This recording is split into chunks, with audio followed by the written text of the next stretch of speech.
Nah, saudara, hari ini kita akan belajar satu tema, yaitu tentang Paulus. Saya memberi judul Petrus dan Paulus. Ya, boleh kita sebut tentang Paulus, boleh tentang Petrus dan Paulus. Didasarkan dari 2 Petrus pasal 3, 2 Petrus pasal yang ketiga ayat 15 dan 16. Demikian firman Tuhan. Anggaplah kesabaran Tuhan kita sebagai kesempatan bagimu untuk beroleh selamat, seperti juga Paulus saudara kita yang kekasih telah menulis kepadamu menurut hikmat yang dikaruniakan kepadanya.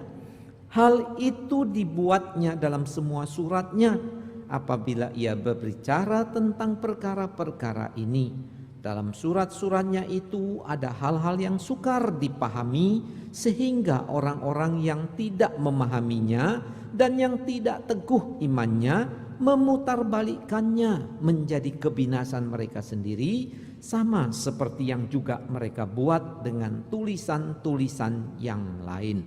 Berbahagia setiap orang yang mendengarkan firman serta melakukannya. Saudara sekalian, di tengah zaman ini kita melihat kehidupan manusia di satu sisi maju secara teknologi, tetapi saudara, di sisi yang lain kita melihat kemunduran yang sangat dahsyat di dalam peradaban manusia, khususnya di dalam hubungan sosial manusia. Mengapa saya katakan demikian? Kita melihat kejahatan-kejahatan sesama manusia atau hubungan antar manusia begitu luar biasa, tidak masuk akal. Mungkin 20 tahun yang lalu, 50 tahun yang lalu tidak ada peristiwa-peristiwa seperti ini. Apa contohnya? Contohnya kita sudah biasa mendengar ada anak karena jengkel sama orang tua berani menganiaya orang tua, bahkan tidak segan membunuh orang tuanya sendiri. Ya, beberapa waktu yang lalu saya melihat satu topik berita, ada seorang adik yang membunuh kakaknya karena kakaknya tidak mau meminjamkan sepeda motor pada adiknya. Saudara, berita-berita begini saya biasanya tidak suka untuk membaca, apalagi kalau diposting bentuk video ke WhatsApp. Biasanya langsung saya delete karena tidak ada gunanya. Ya, nah saudara, kita melihat begitu merosotnya kebudayaan manusia saat ini, begitu krisisnya hubungan sosial saat ini, sampai-sampai kelihatan kok lebih jelek dari binatang. Saudara, kalau saya katakan istilah yang kasar, itu Yesus dan Rasul kadang-kadang memakai istilah yang keras, yang nampak di telinga kita itu kasar.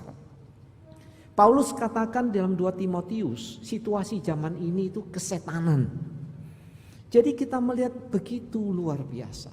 Nah, seharusnya Tuhan menciptakan manusia untuk belajar saling mengasihi, bersahabat, bersosialisasi yang sehat, saling menghormati, saling menolong, saling mendukung satu sama lain. Tapi saudara, yang kita lihat adalah sebaliknya. Nah saudara, penyakit kronis ini bukan hanya terjadi di luar gereja, tetapi juga bisa terjadi dan sering terjadi di dalam kehidupan bergereja. Sehingga orang bertanya, kenapa di dalam kehidupan bergereja juga begitu?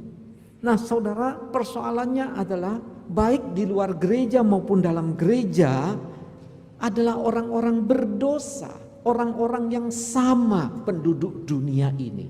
Sehingga pertemanan, pergaulan, sosialisasi yang bobrok, yang busuk, licik bisa saja terjadi. Nah, pagi ini saya mau mengajak kita belajar bagaimana hubungan Petrus dan Paulus. Saudara, teks yang kita baca ini adalah mengenai Paulus. Di sini berbicara mengenai Paulus. Mengapa Petrus mengutip tentang Paulus di dalam ayat 15? Seperti juga Paulus. Saudara, Rasul Petrus menulis tentang Paulus dalam uraian tentang akhir zaman. Petrus mengatakan di dalam surat ini pada ayat-ayat sebelumnya, saudara-saudara, ingatlah bahwa hari Tuhan itu pasti datang. Waktu Yesus datang adalah waktu di mana kehidupan fisikal, kehidupan material di dunia sekarang ini akan dihancurkan secara total oleh Tuhan. Baik kehidupan manusia secara fisik jasmani ini maupun alam semesta ini, planet-planet ini akan dihancurkan secara total dan Tuhan ganti dengan sesuatu yang baru sama sekali, ya. Tubuh adalah tubuh kemuliaan bagi orang percaya, sedangkan alam ini juga diubah total, bumi ini diubah total menjadi kediaman kita, yaitu Yerusalem baru, langit bumi yang baru yang kita kenal sebagai sorga. Nah, saudara, di tengah-tengah ajaran Petrus begitulah, maka dia mengutip perkataan Paulus. Saudara, mengapa dia mengutip Paulus? Dia mau menunjukkan, saudara-saudara, bukankah Anda telah mendengar juga dari Rasul Paulus tentang bersiap-siaplah menyambut kedatangan Tuhan. Nah, saudara, di dalam surat ini dia mengutip untuk menegaskan bahwa Paulus juga mengajar kita siap-siap menanti kedatangan Tuhan. Hidup yang benar, hidup yang saleh. Nah, saudara, di dalam 2 ayat ini Rasul Petrus menguraikan mengenai hubungannya dengan Paulus yang pertama. Yang kedua, dia menguraikan tentang tulisan-tulisan Rasul Paulus. Nah, saudara, inilah yang menjadi garis besar pemberitaan firman pagi ini, ya. Jadi 2. Yang pertama, bagaimana relasi Petrus dengan Paulus. Yang kedua, bagaimana tulisan Rasul Paulus sebagai kitab suci, sebagai firman Allah. Nah, mari kita belajar bagian yang pertama dulu, ya. Relasi Rasul Petrus dan Paulus, supaya kita juga boleh belajar bagaimana membangun persahabatan yang benar dalam Kristus. Saudara, dalam ayat yang ke-15 dikatakan, anggaplah kesabaran Tuhan kita sebagai kesempatan bagimu untuk beroleh selamat. Di sini merupakan kesimpulan Rasul Petrus. Saudara-saudara, Yesus pasti datang. Dia akan menghakimi kita semuanya. Sebab itu, dia bilang, ingat kembali ajaran Rasul Paulus. Maka dia sebut, seperti juga Paulus saudara kita yang kekasih telah menulis kepadamu menurut hikmat yang dikaruniakan kepadanya. Saudara sekalian, kita melihat di dalam ayat ini Petrus menyebut Paulus sebagai apa? Saudara kita yang kekasih. Saudara, istilah saudara kita yang kekasih berarti dia itu menyambut Rasul Paulus sebagai saudara seiman di dalam Tuhan Yesus. Tetapi istilah saudara kita yang kekasih ini juga punya arti Paulus ini adalah teman sekerja saya. Rasul Paulus ini adalah kelompok rasul-rasul yang dipercayakan tugas memberitakan Injil Tuhan, yang dipercayakan untuk menggembalakan jemaat. Nah, jadi kita melihat Petrus itu begitu mengasihi Paulus. Petrus menghormati Paulus. Petrus menerima Paulus kelompok rasul. Nah, sekarang kita melihat siapa sih Paulus ini? Saudara, Paulus pada masa mudanya bernama Saulus. Di dalam gereja mula-mula, ketika gereja mulai berkembang, memberitakan Injil dari Yerusalem, terus ke seluruh Yudea, terus sampai ke Samaria, gereja mula-mula dianiaya, dimusuhi. Rasul Petrus juga pernah ditangkap bersama dengan Rasul Yohanes, dijebloskan penjara, diultimatum, jangan memberitakan tentang Yesus Kristus, tapi mereka tetap memberitakan tentang Tuhan Yesus. Nah, di dalam masa itu saudara sekalian, Kisah Rasul mencatat Stefanus ditangkap, lalu dibawa ke pinggir kota. Stefanus dirajam dengan batu. Kisah Rasul mencatat ada seorang pemuda yang bernama Saulus. Dia berdiri menyaksikan itu. Dia salah satu pemimpin yang menganiaya dan membunuh Stefanus. Nah, saudara, Saulus ini masih muda waktu itu. Umurnya berkisar antara 24 sampai 30 tahun, ya. Masa-masa energiknya seorang pemuda. Nah, saudara, tahun itu adalah kira-kira tahun 33 Masehi. Tetapi apa yang terjadi? Kisah Rasul mencatat ketika Saulus ini terus-menerus mengejar orang Kristen, menangkap, menyiksa, membunuh. Pada waktu dia berjalan dengan rombongannya menuju ke kota Damsyik untuk mengejar orang Kristen, saat itulah Yesus datang. Yesus melempar Saulus ini dari kudanya sampai dia akhirnya sadar dia salah, tersesat. Siapakah engkau Tuhan? Tuhan mengatakan, akulah Yesus yang kau aniaya. Sejak itu saudara, hidup dari Saulus berbalik 180 derajat. Dulunya ke arah penganiaya, sekarang menjadi pengikut Yesus Kristus. Nah saudara, setelah dia bertobat itu, Saulus disiapkan oleh Tuhan. Dia ke daerah Damsyik. Dia juga pergi ke daerah Arab. Dia memberitakan Injil sambil Tuhan mempersiapkan dia. Lalu beberapa kali dia datang ke Yerusalem. Dia berkenalan dengan Rasul Petrus, dia berkenalan dengan rasul-rasul lain, dia diterima sebagai rasul dari Tuhan Yesus.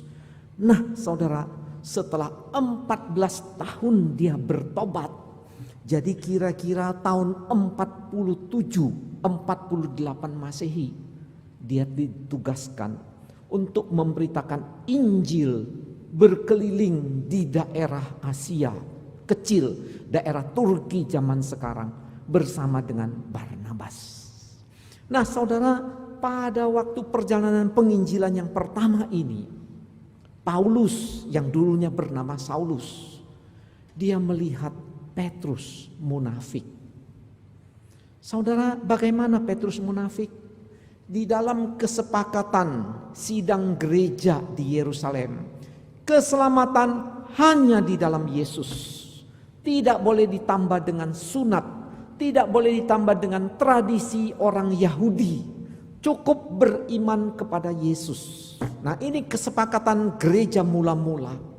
Nah, ketika Paulus dalam perjalanan pemberitaan Injil, dia menjumpai Rasul Petrus. Rasul Petrus pada waktu itu duduk bersama dengan orang-orang bukan Yahudi. Berarti Rasul Petrus konsisten melaksanakan keputusan sidang Yerusalem. Keselamatan hanya di dalam Yesus. Tidak perlu disunat, tidak perlu ditambahkan Taurat. Tetapi saudara, ketika guru-guru Yahudi dari Yerusalem datang, Petrus lihat, guru-guru Yahudi, ahli-ahli Taurat. Petrus takut. Lalu dia akhirnya pamit. Maaf, dia pergi. Paulus melihat Petrus munafik, tidak konsisten. Paulus menegur Petrus di depan orang banyak. Nah saudara, kita melihat setelah peristiwa itu, bagaimana Petrus? Apakah dia merasa, aku ini rasul senior, aku ini lebih tua dari Paulus, mengapa dia menegur aku tidak sopan di depan orang? Tidak saudara. Buktinya apa? kita melihat dalam ayat yang ke-15 ini, Petrus menyebut Paulus saudara kita yang kekasih. Saudara, kita belajar di sini persahabatan Petrus dengan Paulus di dalam Tuhan sangat-sangat indah. Mengapa Petrus tidak balas dendam? Mengapa Petrus tidak meremehkan Rasul Paulus? Sekalipun Paulus jauh lebih muda dari Petrus, sekalipun Paulus lebih muda kerasulannya dari Petrus, sekalipun Petrus adalah seorang pemimpin gereja di Yerusalem, mengapa dia tetap menghormati Paulus?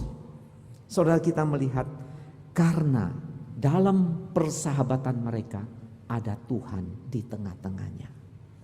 Saudara, ini menjadi pembelajaran bagi kita, ya, di dalam hubungan sosial kita, hubungan suami istri, haruslah ada Tuhan yang menjadi pemersatu.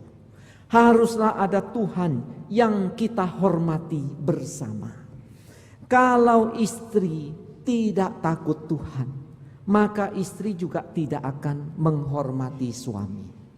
Kalau istri tidak hormat pada Tuhan, maka istri akan mengabaikan tanggung jawabnya kepada suami. Begitu juga suami, kalau tidak hormat takut pada Tuhan, maka suami gampang memaki-maki istrinya. Suami gampang untuk apa? Menampar istrinya. Saudara, kehadiran Tuhan dalam hubungan kita itu sangat penting. Begitu juga di dalam persahabatan, saudara sekalian. Kalau tidak ada Tuhan di tengah-tengah kita, saudara sekalian, di tengah-tengah persahabatan kita, maka kita bisa saling mendustai. Persahabatan yang tanpa Tuhan akan diwarnai dengan fitnah, bohong, dusta, pengkhianatan. Saudara sekalian, ini terjadi di tengah-tengah dunia dan sering juga terjadi di tengah-tengah hidup bergereja. Sebaliknya, saudara sekalian, jika ada Tuhan yang dihormati bersama di dalam persahabatan, maka istri yang hormat pada Tuhan akan belajar hormat pada suami. Suami yang takut akan Tuhan akan memimpin mengasihi istrinya. Persahabatan yang takut akan Tuhan, saudara sekalian, maka masing-masing akan memikirkan tanggung jawabnya di hadapan Tuhan. Persahabatan yang ada Tuhan di tengah-tengahnya, saudara sekalian, akan saling menasihati, mendorong, mendukung supaya sama-sama dewasa. Jika ada Tuhan di tengah-tengah persahabatan, saudara sekalian, kalau mau bohong, tahu ada Tuhan. Mau memfitnah, mau munafik, mau bermuka dua, tahu ada Tuhan. Saudara, itu persahabatan Petrus dan Paulus. Ada Tuhan di tengah-tengahnya. Saudara sekalian, apalagi rahasia persahabatan Petrus dan Paulus? Rahasianya adalah mereka punya motif dorongan hidup dan tujuan hidup yang sama. Petrus dan Paulus punya motif mengasihi Tuhan. Petrus dan Paulus punya tujuan memberitakan Injil, memuliakan Tuhan. Itu tujuan bersama mereka. Saudara sekalian, jika motif dan tujuan persahabatan kita tidak benar, maka yang satu dan yang lain mau jadi tuan, mau jadi raja untuk ditaati, diikuti. Jika persahabatan itu tidak ada motif yang benar, yang jujur, tidak ada tujuan yang benar dan jujur, maka masing-masing akan mencari keuntungan. Saya bersahabat dengan dia, cuannya apa ya? Untungnya apa ya? Oh, enggak untung, ya sudah, enggak usah bersahabat.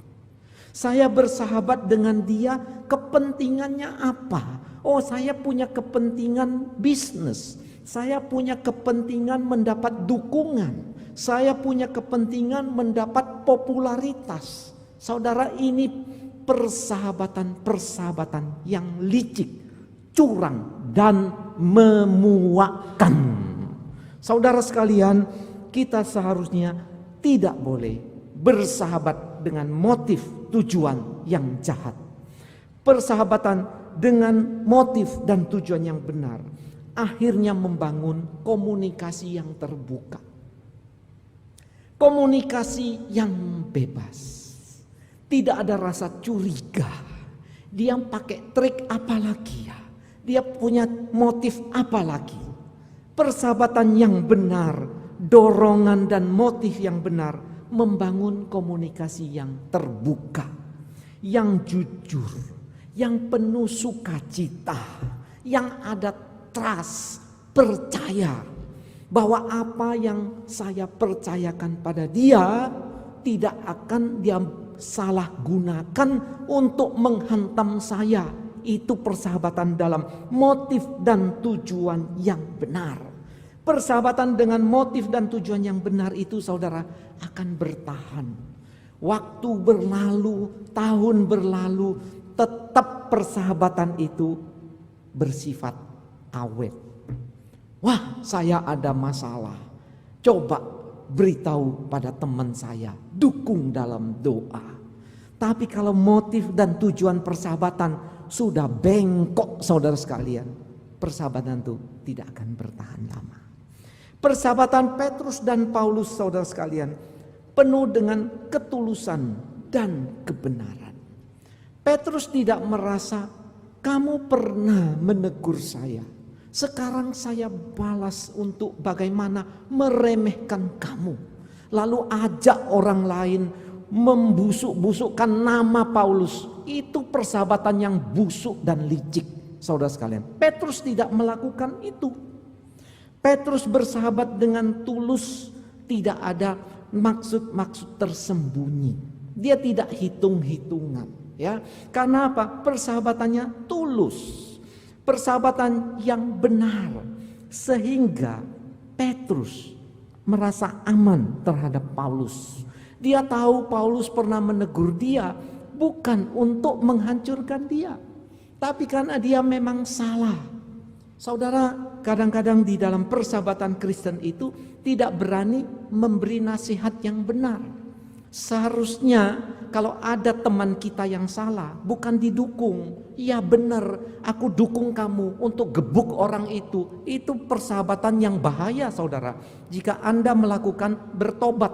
Nah, kita harus justru, oh teman saya sedang mengarah yang salah. Jangan kamu lakukan itu. Kamu harus begini. Nah, saudara sekalian, itu persahabatan Petrus dan Paulus. Saling menghormati, saling mendukung, saling menjunjung. Saudara, kalau kita melaksanakan ini, persahabatan yang ada Tuhan di tengah-tengahnya, persahabatan dengan motif dan tujuan yang benar, persahabatan dengan dengan ketulusan, persahabatan dengan saling menghormati, saya percaya keluarga kita akan berbahagia.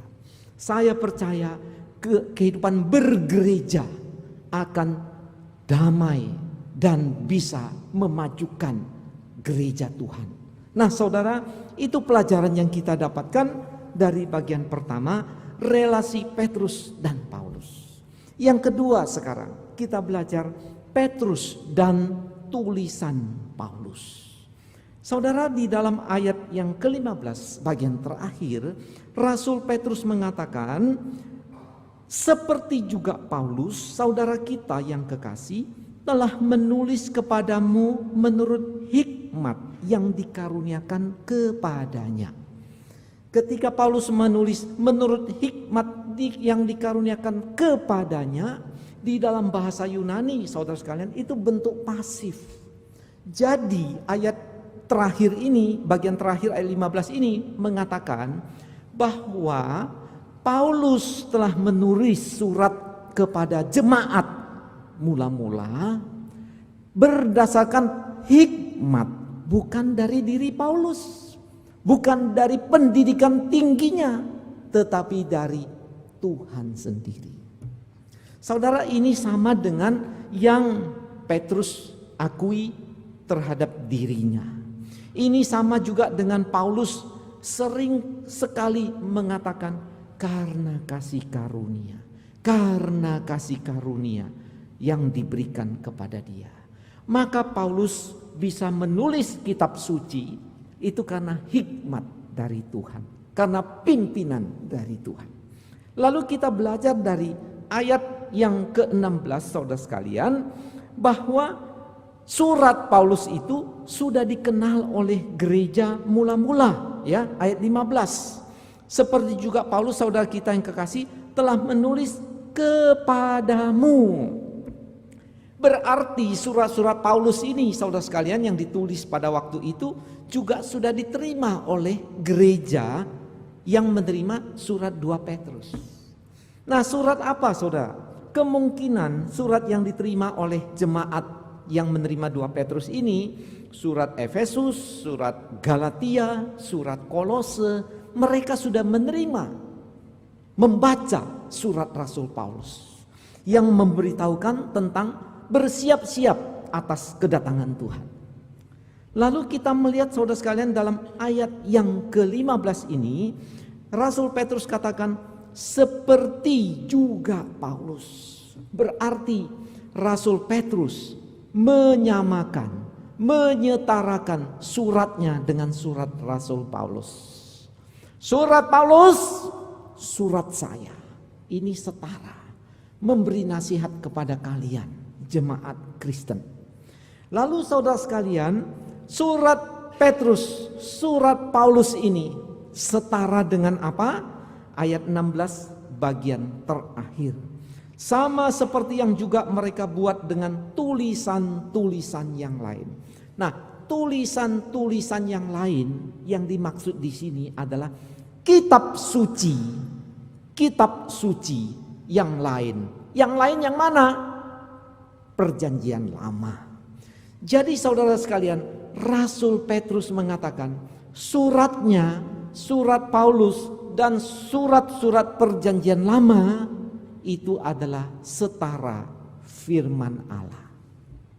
Nah saudara, kita melihat di dalam ayat yang ke-16, bidat-bidat guru palsu pun mengakui firman Allah, yaitu surat Paulus, surat Petrus, perjanjian lama.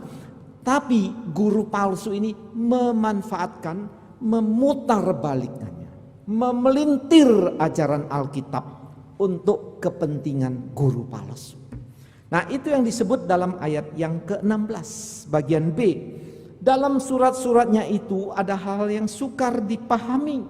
Jadi ada bagian tulisan Paulus yang memang sulit dipahami, sehingga orang-orang yang tidak memahaminya dan yang tidak teguh imannya, ini adalah guru-guru palsu, memutarbalikkannya menjadi kebinasaan mereka sendiri. Jadi saudara sekalian, guru-guru palsu mengutip tulisan Paulus. Mereka juga mengutip perjanjian lama.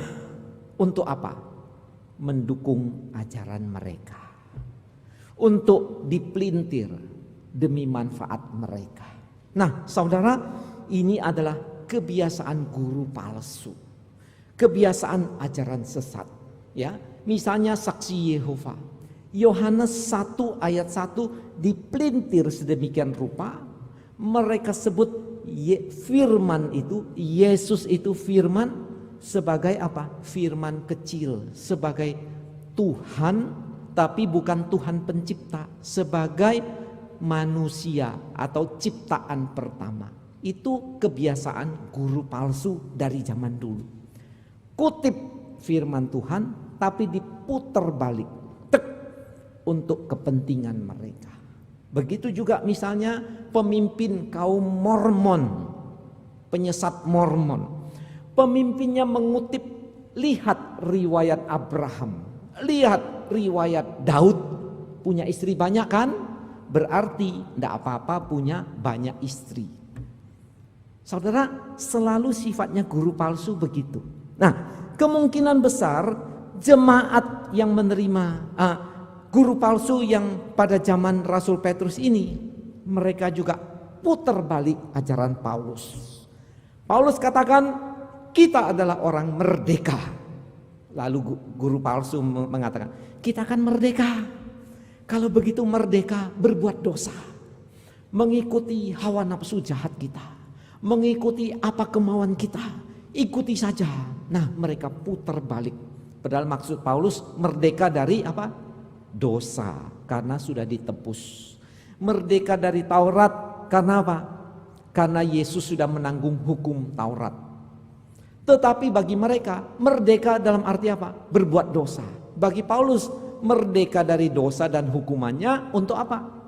Taat pada Yesus, menjadi hamba Yesus. Nah, saudara, apa yang kita dapatkan pelajaran dari sini? Kita melihat gereja mula-mula, Rasul Paulus, Rasul Petrus, mereka menghormati firman Tuhan. Mereka tunduk pada firman Tuhan. Saudara, kegagalan gereja zaman sekarang adalah gereja mulai meninggalkan ajaran firman Tuhan. Gereja asik dengan apa? Asik dengan janji-janji mujizat. Janji-janji pengalaman-pengalaman supranatural. Penglihatan, bahasa lidah, nubuatan. Gereja mulai masuk pada jebakan untuk apa? Memanipulasi pelayanan. Saudara, ini yang mengerikan sekarang. Kita melihat gereja meninggalkan pengajaran firman. Tidak mau konsisten belajar firman.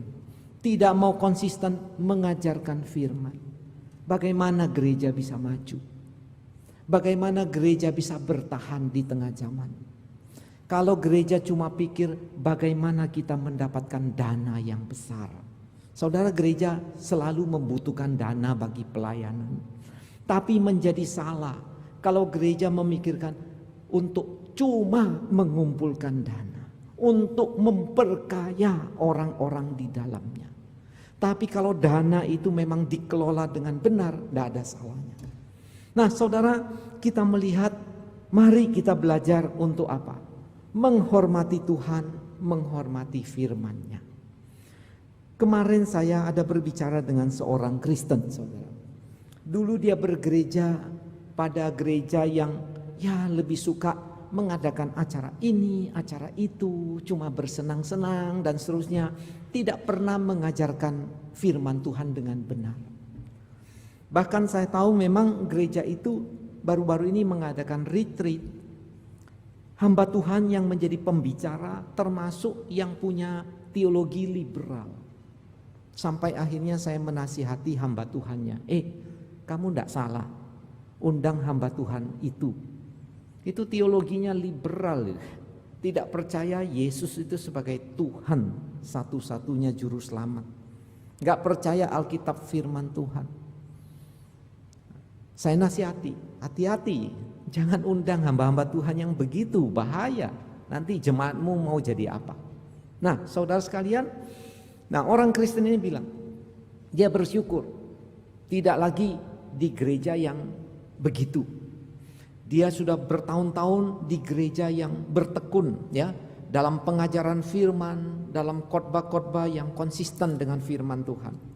Nah, dia katakan dia mengalami pertumbuhan rohani, makin mengenal Tuhan, makin mengenal apa artinya menjadi Kristen dan seterusnya. Dan dia katakan pada saya justru kesian lihat teman-teman lama saya, tidak pernah bertumbuh dalam iman. Waktu pesawat AirAsia ada yang jatuh itu ya, temennya ini ketakutan.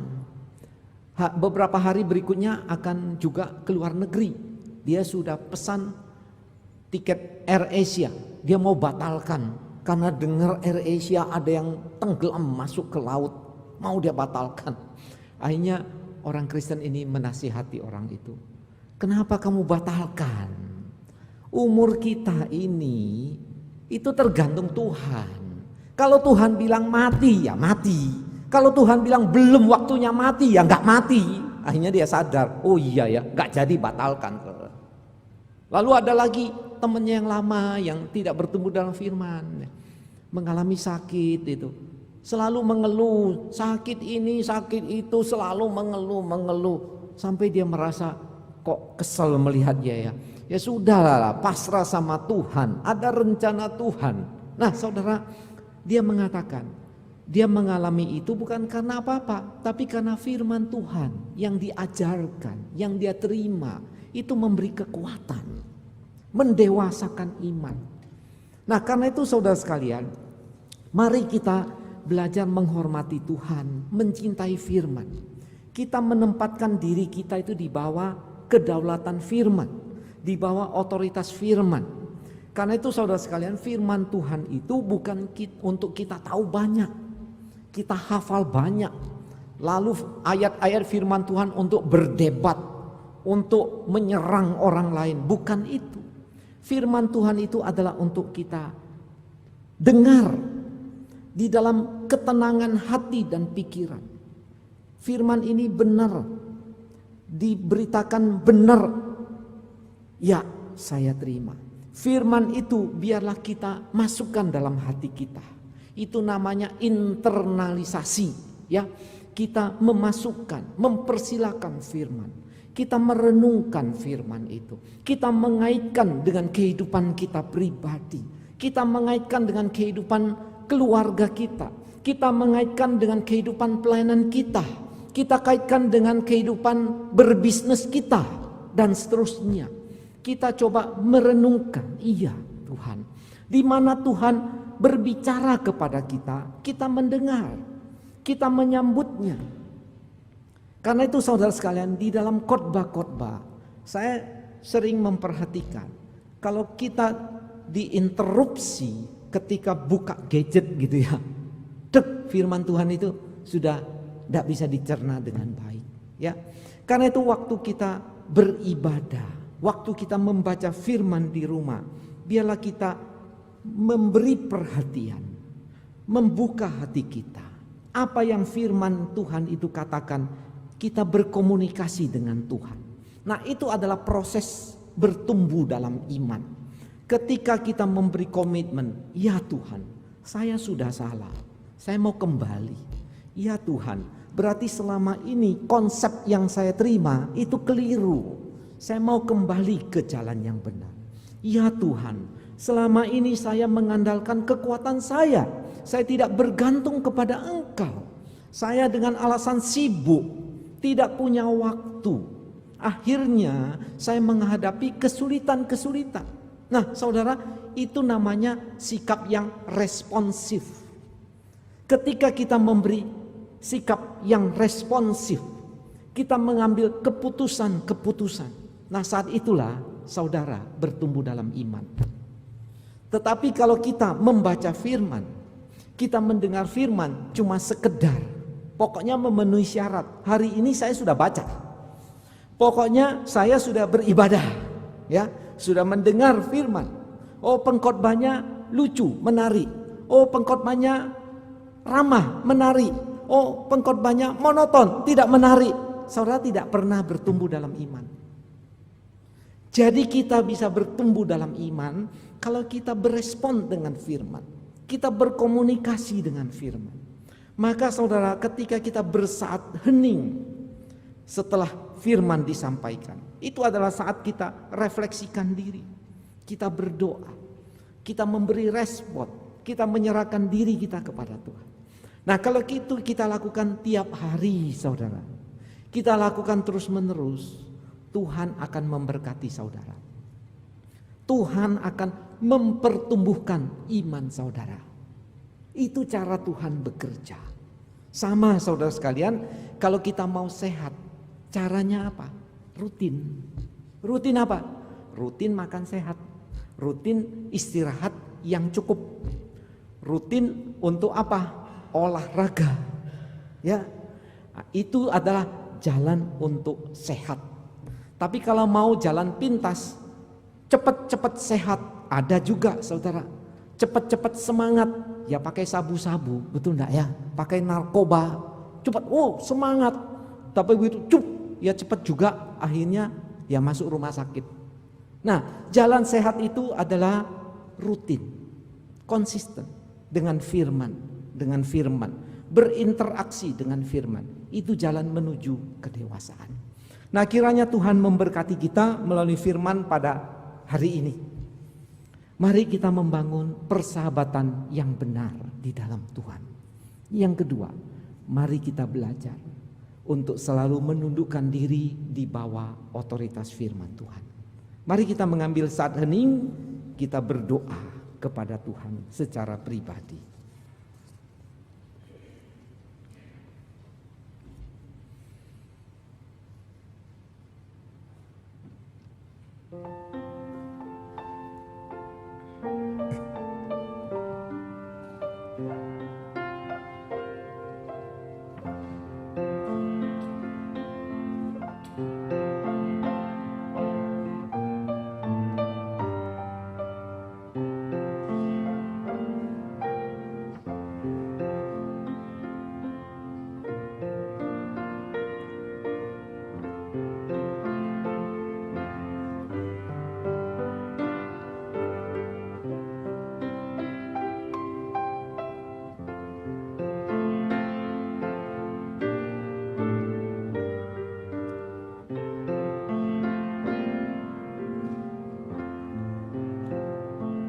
Demikianlah Tuhan doa kami, penyerahan hidup kami.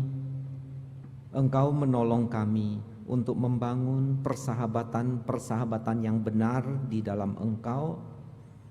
Menolong kami untuk hidup terus-menerus dibaharui melalui firman-Mu. Berkati kami semua ya Tuhan, berkati gereja-Mu GKA Trinitas. Dalam nama Tuhan Yesus, amin.